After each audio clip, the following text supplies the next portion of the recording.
Giant पिट water tanker. गांव में हर साल सूखा पड़ता है। उस वक्त गांव वालों को पानी जमींदार से खरीदना पड़ता था। जमींदार अपने खुद के वाटर टैंकर से गांव में पानी लाता और गांव वालों को बेचा करता था। इसमें उसका बेटा मनोज भी उसकी मदद करता था। इस साल भी सूखा पड़ा था, लेकिन जमींदार ने पानी का भाव बढ़ा दिया था, जिस वजह से एक औरत जमींदार से कहती है, अरे जमींदार जी, ऐसे पानी के पैसे लेना आपको शोभा नहीं देता। और आज तो आपने पानी का दर भी बढ़ा दिया है। इतना सूखा पड़ा है, यहाँ खाने के लिए पैसे नहीं है और आप पानी के पैसे बढ़ा दिए। ये आप ठीक नहीं कर रहे हो जमींदार जी। हम पे कुछ तो रहम कीजिए। अरे ओए, बंद कर अपनी बकबक। बिना पैसों के कौन तुम्हें पानी देने वाला है? पता भी है कि कितनी दूर से यहाँ पानी लाना पड़ता है? सुनो गाँव वालों, अगर पैसे नहीं है तो पानी भी नहीं मिलेगा, समझे? मगर जमींदार जी, आज तो उतने पैसे ही नहीं है। आज के लिए इतना ही पैसा में दे दीजिए पानी। कल से हम ज्यादा पैसों का इंतजाम करते हैं। अरे, मैं क्या यहाँ खैरात बांटने बैठा हूँ क्या? चलो जाओ यहाँ से, पैसे नहीं तो पानी भी नहीं मिलेगा। ऐसा कहकर जमींदार उस आदमी को धक्का देता है। बेचारा वो आदमी जमीन पर नीचे गिर जाता है। तभी वहां शहर से रोशन नाम का एक लड़का आता है।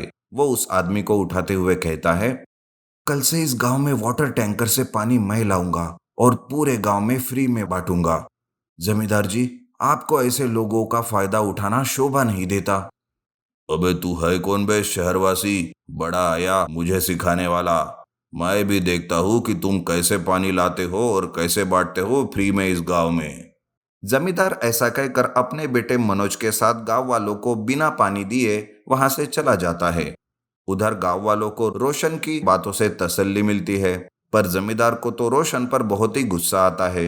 वो अपने बेटे मनोज से कहता है, कल तो उस रोशन को मैं ऐसे बड़े गड्ढे में फंसाऊंगा कि वो वहां से हमेशा के लिए बाहर ही ना निकले।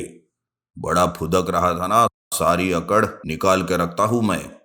और तुम अपना वाटर टैंकर लेकर दूसरे रास्ते से आना। पर मनोज, तुम ये बात मत भूलना, समझे ना? अरे नहीं पिताजी, इतनी जरूरी बात मैं कैसे भूल सकता हूँ। आप बिल्कुल भी चिंता ना करें पिताजी। अब उसे समझेगा कि उसने किससे पंगा लिया था। ऐसा कहकर जमींदार रात के समय में नदी से गांव आने वाले रास्ते पर बारूद लगाकर रास्ते पर बहुत बड़ा खड्डा करके रखता है। उधर रोशन शहर जाकर एक वाटर टैंकर का बंदोबस्त करता है। रोशन नदी से पानी अपने वाटर टैंकर में भर लेता है और गांव के लिए निकल पड़ता है। तभी रास्ते में रोशन को वो गड्ढा दिखाई देता है और वो सोचता है, अरे बाप रे, इतना बड़ा गड्ढा! आखिर यहाँ कैसे पड़ गया गड्ढा? मुझे किसी भी हालत में इस गड्ढे से बचना होगा। ऐसा कहकर रोशन अपना वाटर टैंकर गड्ढे के पास से मोड़ने लगता है, पर उसके पीछे मनोज वाटर टैंकर से आते रहता है। वो उस गड्ढे को देख नहीं पाता और वो वाटर टैंकर के साथ उस बड़े से गड्ढे में ही गिर जाता है। दरअसल मनोज एक नंबर का भुलक्कड़ रहता है, इसलिए जमींदार ने कही हुई बात वो भूल जाता है और गलती से उस गड्ढे में गिर जाता है। मनोज गड्ढे से खुद को बचाने के लिए मदद मांगते रहता है। तभी रोशन कहता है, अरे मनोज, घबराओ मत। मैंने तुम्हें इस गड्ढे से बाहर निकालने के लिए क्रेन वाले को पहले ही फोन कर दिया है। वो आता ही होगा। तब तक मैं गांव में जाकर पानी बांट कर आता हूँ। ऐसा कहकर रोशन दूसरे रास्ते से गांव जाने के लिए निकलता है। उधर गांव वाले रोशन की राह देख रहे होते हैं। तब जमींदार गांव वाले से कहता है, अरे सुनो गांव वालों, वो रोशन कभी नहीं आएगा पानी लेकर। तुम सबको तो मुझसे ही पानी खरीदना होगा। थोड़ी देर में मेरा बेटा मनोज आ रहा है वाटर टैंकर लेकर। जमींदार ऐसे कह ही रहे थे कि तभी वहां रोशन वाटर टैंकर के साथ आता है। उसे एकदम सही सलामत देखकर जमींदार भी चकित हो जाता है। वही गांव वाले उसे देखकर बहुत खुश हो जाते हैं। रोशन उन सबको बारी बारी से पानी देता है और जमींदार को मनोज के बारे में सारी बात बताता है। तब जमींदार भागते हुए उस बड़े से गड्ढे के पास आता है और अपने बेटे मनोज को गड्ढे में देखकर कहता है, अरे भुलक्कड़, मैंने तुझे कल बार बार बताया था, फिर भी तू भूल गया और इस गड्ढे में फंस गया, बेवकूफ कहीं का। जमींदार ऐसे बातें कर रहा था कि तभी रोशन क्रेन के साथ वहां आता है। क्रेन से मनोज को वाटर टैंकर के साथ गड्ढे से बाहर निकालता है। तब रोशन कहता है, देखा जमींदार जी, किसके लिए खड्डा खोदा और कौन आकर गिर गया। आज के बाद से आपके वाटर टैंकर की गांव वालों को कोई जरूरत नहीं। मैं खुद उन्हें रोज फ्री में पानी लाकर बांटा करूंगा। उस दिन के बाद से रोशन गांव में फ्री में पानी बांटने लगा, जिस वजह से गांव वाले भी बहुत खुश हो जाते हैं। Magical money tractor. सुरेश और रमेश नाम के दो भाई थे। सुरेश बहुत ही मेहनती था तो रमेश कामचोर था। उनके पास खुद की खेती नहीं थी, इसीलिए वो दोनों एक किसान के पास किराए से खेती के काम पर जाते थे। काम करते करते बीच में ही रमेश रुक जाता है और कहता है, अरे भैया, मुझे कुछ अच्छा नहीं लग रहा है, क्या आप मेरा काम कर लोगे? हाँ रमेश, तुम जाओ और आराम कर लो, तुम्हारा काम भी मैं ही कर लेता हूँ। रमेश तबीयत का बहाना बनाकर पेड़ के नीचे सो जाता है। उधर सुरेश शाम तक सारा काम खत्म कर देता है और जब किराया मिलने की बारी आती है तो रमेश जल्दी से उठकर आ जाता है। वो खेत का मालिक उन दोनों को उनके कामों का बराबर का पैसा देता है।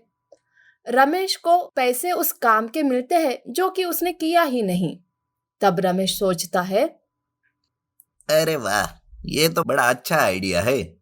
भैया काम करते रहेंगे और पैसे मुझे मिलते रहेंगे।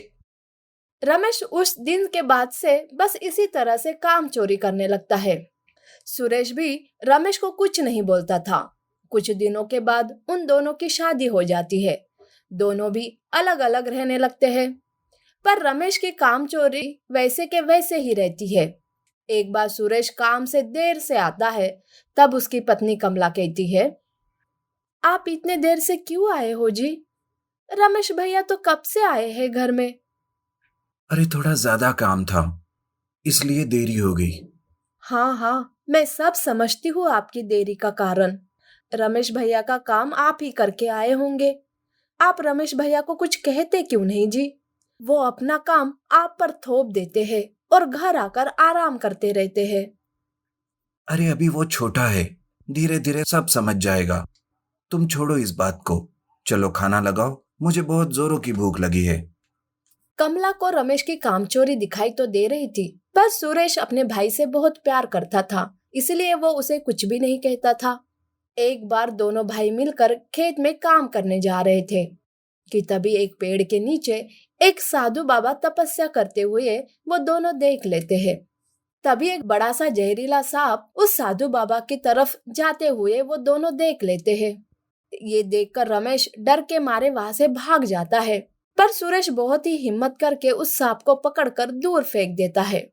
पर इस गड़बड़ की वजह से साधु बाबा अपनी तपस्या से जाग जाते हैं और वो कहते हैं, तुम कौन हो बेटा? बिना डरे सांप से तुमने मुझे बचाया है, तुम्हारा बहुत बहुत शुक्रिया। शुक्रिया की कोई बात नहीं है साधु बाबा, आप तपस्या में लीन थे। मैं आपकी तपस्या में कोई भंग ना गिरे इसलिए उस सांप को उठाकर दूर फेंक दिया। तुम बहुत ही नेक दिल इंसान हो बेटा, ये लो मेरी तरफ से एक तोहफा। साधु बाबा कुछ मंत्र बोलकर एक मैजिकल मनी ट्रैक्टर प्रकट करते हैं जो कि पैसों से सजाया हुआ था। तब साधु बाबा कहते हैं, बेटा ये लो, ये एक मैजिकल मनी ट्रैक्टर है जो तुम्हें हर रात खूब सारा पैसा देगा, पर इसका गलत कामों के लिए कभी भी इस्तेमाल मत करना और इससे गरीब लोगों की भी तुम मदद करना। सुरेश वो मैजिकल मनी ट्रैक्टर लेकर घर चला जाता है और कमला को सारी बात बताता है। कमला बहुत खुश हो जाती है। रात के वक्त उस ट्रैक्टर से खूब सारा पैसा निकलने लगता है और वो पैसा ट्रैक्टर में जमा हो जाता है। एक ही रात में ट्रैक्टर भर के पैसे सुरेश को मिल जाते हैं। फिर क्या, सुरेश अपने लिए एक नया खेत खरीदता है और गरीब लोगों को भी वो पैसे बांटता है। पर जब ये बात रमेश को पता चलती है, तब वो अपने भाई के पास आता है और कहता है, अरे वाह भैया, अपने छोटे भाई को तो आप भूल ही गए। गांव के सारे गरीब दिखाई दिए आपको, पर मैं नहीं दिखाई दिया। अरे नहीं रमेश, ऐसा नहीं है, मैं तुम्हें कैसे भूल सकता हूँ। बोलो तुम्हें कितने पैसे चाहिए? नहीं नहीं भैया, मुझे पैसे नहीं, वो मैजिकल मनी ट्रैक्टर चाहिए। सुरेश बिना सोचे समझे उसे वो मैजिकल मनी ट्रैक्टर दे देता है रमेश उसे घर ले जाता है। जब ये बात कमला सुनती है तब वो कहती है, ये क्या कर दिया आपने? अपने भाई पर इतना अंधविश्वास अच्छा नहीं होता है। रमेश को मैजिकल मनी ट्रैक्टर के साथ देखकर उसकी पत्नी बहुत खुश हो जाती है और वो कहती है, आपने तो सच कहा था कि आपके भाई आपको ये मैजिकल मनी ट्रैक्टर दे देंगे। अब पैसे मिलते ही सारा पैसा और ये ट्रैक्टर लेके किसी दूसरे शहर चले जाते हैं। रात होते ही मैजिकल मनी ट्रैक्टर से पैसे निकलने लगते हैं और ट्रैक्टर पैसों से भर जाता है। उसके बाद रमेश और सुधा उस मैजिकल मनी ट्रैक्टर से वो गांव छोड़कर जाने लगते हैं। ट्रैक्टर भर पैसा देखकर रमेश ने अपने भाई को ही धोखा दे दिया था, पर आधे रास्ते में ही वो ट्रैक्टर बंद हो जाता है। रमेश और सुधा ट्रैक्टर से नीचे उतरकर देखते हैं कि आखिर क्या हुआ है। तब ट्रैक्टर में से सारा पैसा गायब हो जाता है और वहां पर साधु बाबा प्रकट हो जाते हैं। अरे ओ लालजी रमेश, अपने ही भाई को धोखा देने जा रहे हो। जिस भाई ने हमेशा तुमसे प्यार किया है, तुम बेभरोसा किया है। ये मैजिकल मनी ट्रैक्टर तुम जैसे लालची इंसानों के लिए नहीं है। साधु बाबा के ऐसे कहते ही वो मैजिकल मनी ट्रैक्टर गायब हो जाता है। दूसरे दिन रमेश अपने भाई से माफी मांगता है और मेहनत करने का वादा करता है।